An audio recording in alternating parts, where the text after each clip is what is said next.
Welcome to the Senior Basketball Analyst. Tonight we had a really nice matchup between the San Antonio Spurs and the Oklahoma City Thunder.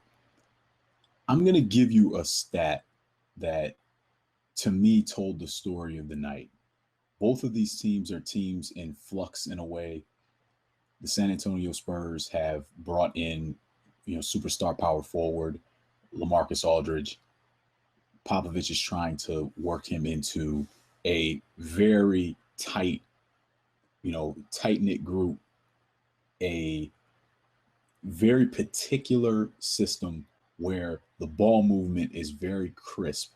So moving LaMarcus Aldridge into this role is going to take some time to get him comfortable. Oklahoma City Thunder, brand new coach.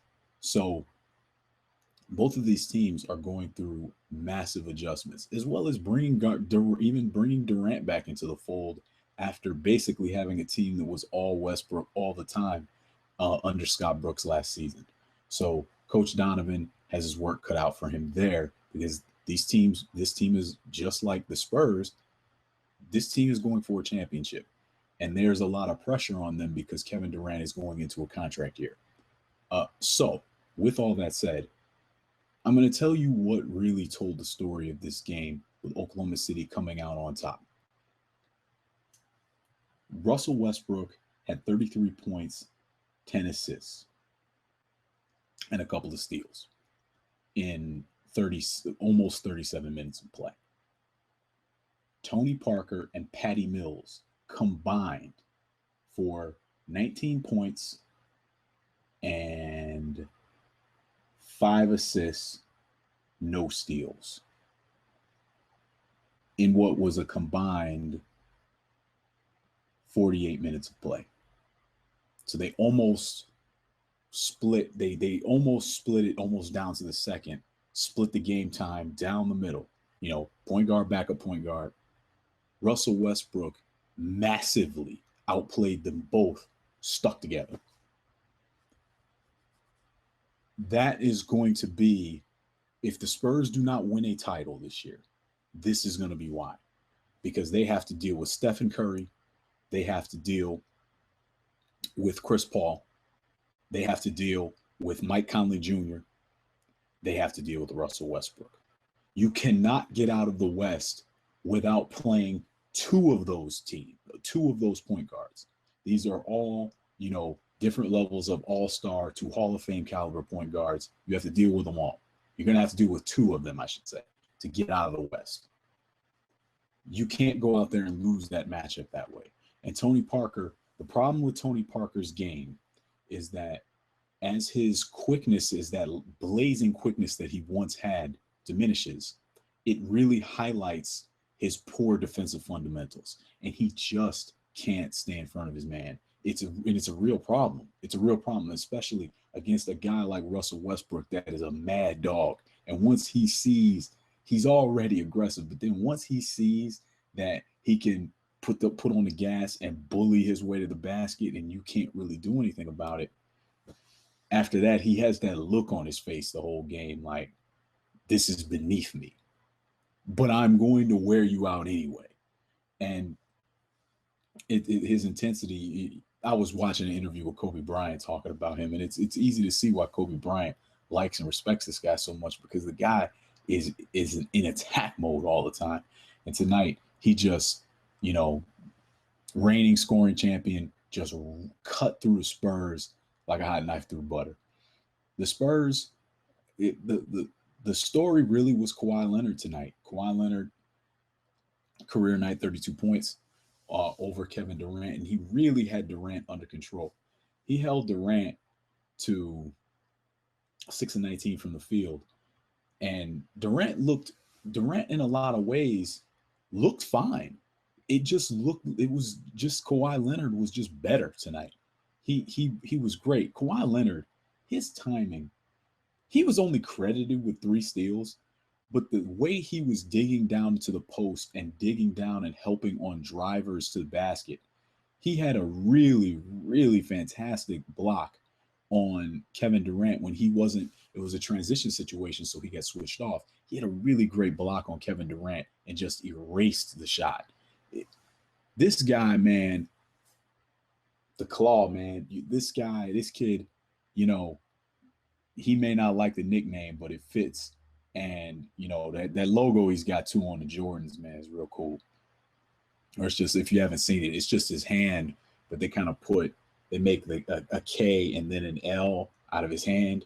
It's real cool. It's real cool. But anyway, that aside, Kawhi Leonard just fantastic. And what was really great, when we got to see what he's been working on over the summer, Kawhi Leonard has a legitimate post game now. He had a couple of plays where he put a shoulder into Durant, and one in particular, he put a shoulder in and then hit him with the step back jump shot. It was fantastic. It was fantastic. So Kawhi Leonard looked great all night. LaMarcus Aldridge did not look comfortable. He looked uncomfortable all night long, and in fact, he lost a rebound out of bounds very late in the game, and it was one of those where players looking at his hands like, what just happened to me? He looked very uncomfortable. And it kind of reminded me of the way that Jimmy Butler sometimes looks in Fred Hoiberg's offense, where it's just not working for him right now. It's game one, so it's no big deal. LaMarcus Aldridge is going to be fine. He's one of the best power forwards in the world. He'll be fine. He'll be fine. David West gave you his usual competent play. Didn't play that much. He only played 18 minutes, but David West is going to be fine. I think a lot of this is going to come down to all these players, new players, getting comfortable with each other. Just as a kind of unimportant note, Boris Diaw looked really sharp.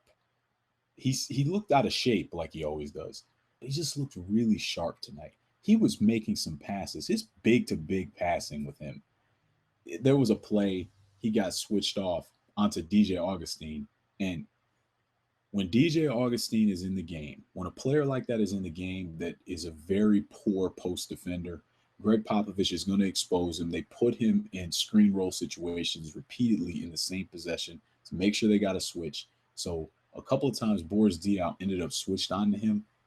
He backed down DJ Augustine, and as soon as the double man leaned in the wrong direction, Boris Diaw was dropping low look dimes. His timing on his passing was so sharp. I mean, at times he looked like a great player. At times, that's how sharp he was. And I don't mean that to like disparage his game, but we know what Boris Diaw is. He's a good passer and everything. Don't get me wrong, but he just looked really sharp tonight. Like, it was incredible. So that just jumped out at me. What I would like to see out of Oklahoma City is I want to see better defense. Defensively, they just are all over the place. They're all over the place. And it'll take time, because over the course of the Scott Brooks era, we have seen where Oklahoma City does not consistently rotate properly, and they don't have consistent rules on when they rotate. So you would often see, when Kendrick Perkins was there, you'd often see Kendrick Perkins turn around and be trying to put people in the right place, because they just didn't work on the right things in practice. So they wouldn't know. When you watch the Spurs, everybody's on a string and people know where to be, and they know their teammates. So they know, okay, if this player turns the corner at this angle, he's got him. But if he turns the corner at this angle, I need to help him. And then as soon as that help man leaves, somebody else rotates behind him. And it's like clockwork. That's the best case scenario. Oklahoma City is kind of on the other end of the spectrum of a team that's playing hard, but guys don't know where to be and when to rotate. So Oklahoma City still needs to work on that. But again, this is Donovan's first game. What are you going to do, right? Finally, I'll end on Enes Kanter. Enes Kanter is a straight up load, man. And what you really wish is, you wish he wasn't such a zero defensively. He's completely lost defensively. And what's amazing about him is the physicality that he uses on the offensive end, it disappears on the defensive end.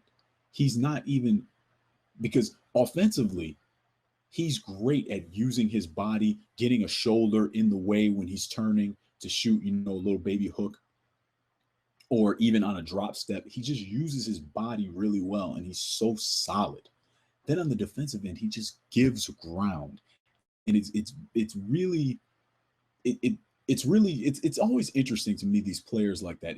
It kind of reminds me that the flip side of this is like a Tyson Chandler or a Marcus Camby type player, where defensively they hold their ground, and on the boards they hold their ground really well, but offensively, like, they can't back anybody down. Like, offensively, it might as well be a point guard trying to back a guy down. He can't move a bigger player. But defensively, Marcus Camby, you didn't bang Marcus Camby around. He was like he was like a fence post or something. He was stuck there. So it's always interesting, these players that can't use their physicality on the other end when they're so physical, the other direction.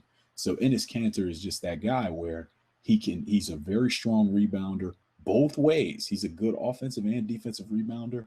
He's so physically imposing offensively, but defensively, man, he's just not there. He's just not there. He becomes a featherweight. So that's very interesting. And I have one more point I just wanted to make. Dion Waiters has improved a lot. Dion Waiters was he just took smart shots. He was making good decisions out there. He had a really nice post up when he got switched off on to Tony Parker. Gave him a little bang and then a step back. Just Dion Waiters just played a very under control, nice game. And what is good to see, it's good to see him rounding out into a professional. And he even played some pretty decent defense too. So the guy is just really developing. So it's good to see. Once again, Oklahoma City on top in this game, 112-106 over the San Antonio Spurs. Russell Westbrook, as always, just a ball of fire, man. He's like a nuclear bomb going off. The guy is just devastating out there. And as I said, even if you put Tony Parker and Patty Mills combined, they didn't come close to the kind of production that Russell Westbrook put out there. Just a dominant performance. I'll be back with ESPN's other game. It was the Minnesota Timberwolves facing off in Los Angeles against the Lakers. And this was a big night.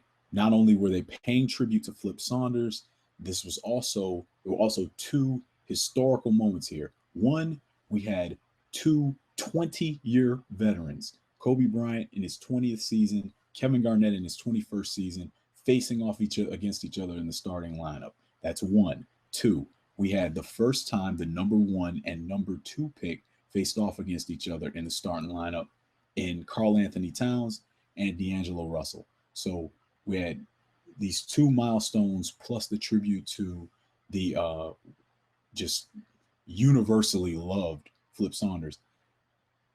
I'll talk about this more in the next video, but Sage Steele, her voice was cracking just trying to ask Doug Collins a question about Flip Saunders right before the game. This guy, Flip, just had a tremendous impact on people in the way that, and you could just tell in the way that people talk about him now that he's gone. So this was a really historic night. So I'm gonna cover that game next. So, finally, just to wrap up once again, Oklahoma City Thunder over the San Antonio Spurs, 112-106. And you know that.